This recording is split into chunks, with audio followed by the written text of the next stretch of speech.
The older I get, the more I start to miss things. The ways of the world I was used to are not what you live through now. Mortals have so many luxuries that I could only dream of back in the day. And if I'm being honest, mortals do not work as hard as they used to. Simply because, well, when was the last time you actually worried for your life? I imagine that changed just as soon as you became a kindred, did it not? People forget that those at the top are also the ones most worried about their own survival. Something that I feel has been forgotten in the modern knights. The strive for power and dominance paints an enormous target on your back.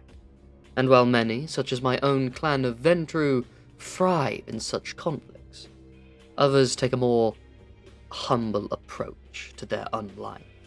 Some view this conflict as an unnecessary problem. If power causes these tense situations, I simply won't seek it to the same degree. This opinion, while sickening to mine ears and foolish when barbarians are at the gates, does have a simple, virtuous allure to many, and so a handful of kindred groups have sought a life like this, with the most clear example being the group I wish to speak of tonight, the Children of Osiris. As you should be able to tell by their name alone, they have connections to ancient Egyptian mythology, and consider themselves to be the arch-nemesis of the Ministry. They have a long and hated history with them, as you would no doubt expect, and many even think they are a weird offshoot from them, but all of that I shall save for their history section. For now, let me get into what they are actually like, for they are a lot more spiritual than any other group of kindred, even more so than, say, the Salubri, and in many regards they are a lot more, shall I say, genuine than the modern ones. And by what I mean by spiritual is that they follow religious teachings and doctrines, despite being what many would consider the damned. And, despite the name, they don't all follow ancient Egyptian paganism, but this still is considered the default and most obvious one, in the same way that not all of the ministry do, but all of the higher-ups certainly do. Regardless of the code they do follow, they stick to it quite loyally, and from what I can tell, earnestly, with almost all of them shaving their heads in order to prove that they have been reborn, so to speak. Most of them even live humble lives, and often prefer to live in isolated places, far from any other kindred, in small towns and villages where they dwell in often long-abandoned temples. Many that aren't even known to the mortal world, far away from anything else. And this is by their want. In many regards, they exist as a kindred equivalent of monks or nuns, to whatever code they have sworn themselves to. This is even reflected with their help of others.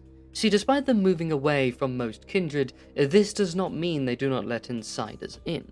In fact, they openly encourage them to come in so that they may help them. Like any spiritual figure, they will help any wayward kindred rediscover their lost humanity. They are also known to help mortals in this way too, with many of them having whole groups of followers and disciples and the like. There is a strange part of me that does respect this. Their strive for genuine virtue is something to be commended. But the Ventru in me finds it in many ways pathetic. I mean, you have been given an immortal life, with powers beyond what people can imagine, and you use it to align your chakras, or some mystical bullshit like that. It's just stupid. I mean, real magic is a thing that you can learn, and most of them avoid it as well. It truly annoys me. That being said, some of them actually do have access to both types of magic we can possess. In fact, it's possible they can have any discipline to their name. You might have noticed by now that I've yet to call them a bloodline or a clan, and that's because I'm not entirely sure what they would class as. In fact, many of them don't really know either. This ambiguity stems from their confusing origins, for they mostly recruit from those outside of their own ranks, and in fact mainly take on caitiffs and other wayward damned, as they would put it, with very few ever siring mortals anymore. They even find the practice distasteful and selfish. But to be fair, almost everything from their point of view is selfish, the walking sacks of inadequacy. I'm coming across as harsh towards the children, but I bear no real ill will towards them. I just find them incredibly boring. See, the Salubri have this holier-than-thou attitude too, but they have some horrific flaws that they try to hide desperately. Whereas the children seem to be genuine, and you can tell this is true since they aren't trying to talk about it all the time. They just mean it and practice it with their actions, not their words. But back to what I was getting at before. They do recruit from other kindred, typically helping those losing their humanity, the ones on the verge of becoming a wife. Supposedly, some of them can, in fact, re-embrace. I have seen no first-hand proof of this, but I do know of kindred who have been in some form changed, and I suspect they have a unique way of re-embracing, one that does not fully erase the past kindred life, but merely overwrites a small part of it. But I'll get into specifics later. For now, I wish to discuss their origins, and depending on who you ask, this is also a heated discussion that involves various religions' mythologies that many kindred still believe in, so you know it's going to be fun. Tell me, do you know the tale of Osiris? The mortal one, I mean.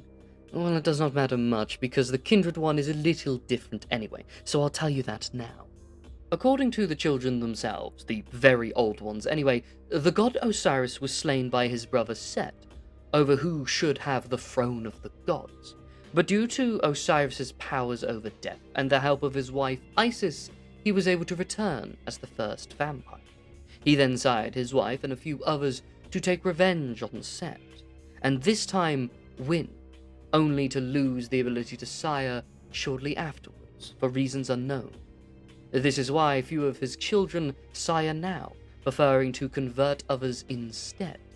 Where the others came from, or how Set is still around, well, they don't really fill that in, do they? The Ministry, on the other hand, think that Set, being the first vampire, embraced Osiris, only to have Osiris betray him, and the rest pretty much plays out about the same, making both of them view each other as evil, and have wanted to purge each other ever since. The Camarilla, on the other hand, believe that Osiris was most likely a Methuselah, or a fourth-generation kindred, with many of the modern children of Osiris also taking up this belief later on as well. In fact, most of them probably believe this now as well. The confusing part would be, who was the one who actually sired them, with many of the modern children believing it was a figure called Typhon, who doesn't actually exist, or rather, no evidence has been found. Many within the Camarilla think it was just an epithet for Set, which, considering that they were brothers and at one point got along quite well, I think this is the more likely version of the tale. Supposedly, Osiris yet lives, though he has been dormant for more than a millennia, which if I am doing my calculations correctly, and he has indeed been in torpor this whole time, he'll probably be waking up soon. Soon in the kindred sense, that is. Give him a number 100 years or so to nap, but from my perspective that's basically tomorrow. In the modern nights, the children have gone a bit more underground. With their greatest enemy's recent rebranding, they've also stopped their crusade against the children, and so the children in turn have stopped hunting them back. But don't mistake this as an end for the conflict. It's merely, they're not at full-scale war anymore, for the time being anyway. By all accounts, the Ministry was winning by a large margin anyway. In fact, I would not be surprised if many of them think they just won. Not that these conflicts were as grandiose as I just made them sound, for as you can imagine, the children are not the best fighters around. Well, some of them are, but they prefer non-violence anyway. But those that they help, who don't join them, do feel indentured to help them in a way. See, many Bruja or Toreadors who had almost lost themselves to their passions have sought the children for help, and felt a strange sense of loyalty to them afterwards. For not all of us kindred are without honor, just the fun ones. Let me now get into how they are actually helpful with these spiritual endeavors, for it's not all wise talk and learned philosophy, although they know a lot of that too, but no, they have a discipline onto their own, known simply as Bardo. And all of the children have this discipline. But before I go into detail on that, I want to talk about the other disciplines they might have, or rather, what they keep. See, as I said before, they have a unique form of re-embrace. I think. What happens is that after one becomes a child of Osiris, they lose one of their disciplines and replace it with Bardo, often the one they used the least. This means that they keep the other two, meaning they could have potentially any combination, especially when you consider that caitiffs are often the ones recruited the most. That being said, they tend to use their old ones a lot less often, and if it was a really old kindred with countless disciplines like myself, they would probably keep all of them, or at least most of them. But it's actually quite rare to find an older kindred to join them, so this is purely hypothetical. That's mostly because most kindred who reach this age have already found a way to stay intact with their humanity, and so they don't need help with that anymore. But back to the topic now, let's finally talk about their unique discipline of Bardo, and what it allows them to do for themselves and others. For a start, it lets you quell the beast a little, allowing you to regain a part of you that it might have previously taken. They can also just ward off other supernatural creatures, akin to how religious figures can us, making their monk or nun analogy even stronger. They can also allow one to sustain themselves on animal blood alone, regardless of how powerful you are. A notion I find unbelievably disgusting. Getting into the more powerful stuff now, some can temporarily ward mortals from the embrace, and even being fed on, making them so repulsive to a kindred you wouldn't want to go anywhere near them. Some can even force a kindred or even a ghoul to enter torpor, as if their body had just been destroyed. And supposedly, some can walk into daylight for a short while, although I imagine those who can do this can probably be counted on one hand. Supposedly, they also have a way to return from their final death as well, although this is more of a ritual that requires many of them and is often not successful. But the notion of it happening to begin with is fascinating, even if it's rarer than a handsome Nosferatu. I do have a tale of a child of Osiris, although I might send out the wrong message, for it is one man I despise greatly, and it's probably only due to his age. See, his name was Sam, although he goes by Semi-L after becoming one, and he is exceptionally young. The level of young where, if he was still a mortal man, he'd still be young. One time, me and my coterie had to spend some considerable time in his temple, an old Celtic structure unknown to mortals. He used this despite himself being a Christian. We were there chasing a lead. That part's not too particularly important. What is how insufferable I found him. Specifically, how he talked. Almost everything that left his mouth was some form of oxymoron. He described his temple as lit, implying it would be on fire, which is a horrible thing for us kindred, but to his mind that was apparently good. He constantly said anything he liked was sick, which sounded like everything was disease-ridden to mine ears. But the worst thing was the one that made me remember that this was an actual child we were dealing with. It was one of the names he gave to his friend and mortal disciple.